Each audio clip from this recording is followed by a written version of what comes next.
क्या आपने कभी रुककर सोचा है कि हमारे क्लाइमेट पर क्या प्रभाव पड़ रहा है? ग्लोबल वार्मिंग से लेकर दुनिया भर में तापमान विसंगतियों से भारी बदलाव तक इसके प्रमाण हमारे चारों ओर मौजूद है। क्लाइमेट इतना महत्वपूर्ण क्यों है और हमें ग्लोबल वार्मिंग की परवाह क्यों करनी चाहिए? क्लाइमेट चेंज का प्रभाव दूरगामी है। डिवास्टेटिंग हरिकेन्स और वाइल्ड फायर से लेकर सूखे और हीट वेव्स तक हमारे कार्यों के परिणाम हर दिन अधिक स्पष्ट होते जा रहे हैं। यह सिर्फ क्लाइमेट के बारे में नहीं है, यह पृथ्वी पर जीवन के बारे में है।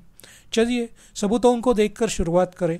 साइंटिस्ट दशकों से पृथ्वी की क्लाइमेट की निगरानी कर रहे हैं और डेटा स्पष्ट है। टेम्परेचर्स बढ़ रहे हैं, बर्फ़ पिघल रही है और समुद्र का स्तर बढ़ रहा है। ये सभी निर्विवाद संकेत है कि कुछ ठीक नहीं है। आइए उन फैक्ट्स और फिगर्स पर गौर करें जो दिखाते हैं कि हमारे कार्य उस ग्रह को कैसे प्रभावित कर रहे हैं जिसे हम घर कहते हैं। साइंटिस्ट सहमत है कि ह्यूमन एक्टिविटीज़, विशेष रूप से कार्बन डाइऑक्साइड, मीथेन और नाइट्रस ऑक्साइड जैसे ग्रीन हाउस गैसों का उत्सर्जन क्लाइमेट संकट के प्राथमिक चालक है। ये गैसें पृथ्वी के एटमॉस्फेयर में हीट को ट्रैप करते हैं, जिससे ग्लोबल वार्मिंग और अन्य क्लाइमेट संबंधी परिवर्तन होते हैं। दूसरी तरफ पॉपुलेशन बढ़ रही है। ग्लोबल पॉपुलेशन पिछले 70 वर्षों में 3 गुना हो गई है, जिससे पृथ्वी के नेचुरल रिसोर्सेस और फॉसिल फ्यूल्स के एक्सट्रैक्शन पर बोझ पड़ा है। आगे बढ़ने से पहले हमें कुछ बातें समझनी होगी। सबसे पहले कि आईपीसीसी क्या है। The intergovernmental panel on climate change, also known as IPCC, climate change से निपटने के लिए ग्लोबल पॉलिसीज़ को आकार देने में महत्वपूर्ण भूमिका निभाता है। इसकी स्थापना 1988 में संयुक्त राष्ट्र पर्यावरण कार्यक्रम और वर्ल्ड मेट्रोलॉजिकल ऑर्गेनाइजेशन द्वारा की गई थी। ग्लोबल वार्मिंग को जेम्स एडवर्ड हैंसन के नाम के बिना ख़त्म नहीं किया जा सकता।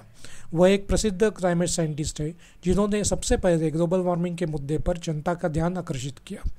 उत्तरी अटलांटिक टेम्परेचर विसंगति पर हैंसन के शोध से एक चौंकाने वाला पता चला। इस क्षेत्र में समुद्र का तापमान खतरनाक रेट से बढ़ रहा था। दिसंबर 2023 में उन्होंने ट्वीट किया था, संयुक्त राष्ट्र और COP28 झूठ बोल रहे हैं। वे जानते हैं कि 1.5 डिग्री सेल्सियस और 2 डिग्री सेल्सियस ग्लोबल वार्मिंग लक्ष्य समाप्त हो चुके हैं। यूथ अपने भविष्य की जिम्मेदारी ले सकते हैं और उन्हें लेना भी चाहिए। सबसे पहले आइए कोपरनिकस क्लाइमेट डेटा स्टोर से ग्लोबल 2 मीटर एयर टेम्परेचर का ग्राफ देखें। Copernicus climate data store climate के बारे में जानकारी के लिए वन स्टॉप शॉप है। पास्ट, प्रेजेंट और फ्यूचर का सभी डाटा यहाँ उपलब्ध है।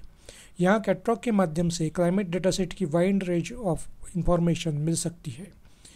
रेड लाइन 2024 के दिन के टेम्परेचर को दिखाती है। एक्स एक्सिस वर्ष के दिन को दर्शाता है और वाई एक्सिस टेम्परेचर को दर्शाता है। यह दो लाइन 1850-1900 की बेसलाइन है जिसका उपयोग आईपीसीसी द्वारा किया जा रहा है।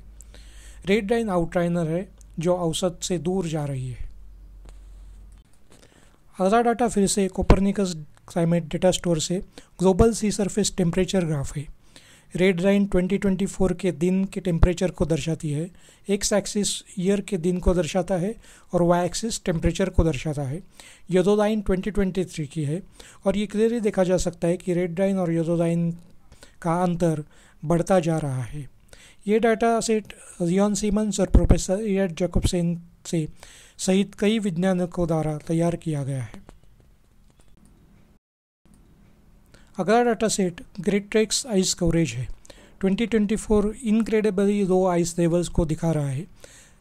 आर्टिक ब्लास्ट के बाद भी एट प्रेजेंट ये 3% है, ओनली 3%। एवरेज आइस फॉर्मेशन 40% देखा गया है, जिसके कंपैरिजन में ये काफ़ी लो है। बहुत सारे डाटा पॉइंट्स, स्टडीज़, पैरामीटर्स जो एक ही बात की ओर इशारा करते हैं। लाखों लोग फूड और वाटर की कमी होने की क्राइसिस पर है। सी लेवल्स बढ़ रहे हैं क्योंकि ग्लेशियरों की मेल्टिंग के कारण टेम्परेचर बढ़ने से समुद्र का पानी एक्सपांड हो रहा है। हमारे पास ये साइकिल को उलटने के लिए ज़्यादा समय नहीं है, अन्यथा पृथ्वी की सबसे बुद्धिमान स्पेसीज पृथ्वी पर जीवन के पूर्ण विनाश के लिए जिम्मेदार होगी। हम ये स्टोरी और मोर इंटरेस्टिंग स्टोरीज और करंट अफेयर्स लेके नेक्स्ट वीक एंड मंथ्स में आएंगे with more interesting videos and information. Do share, subscribe and work for better future.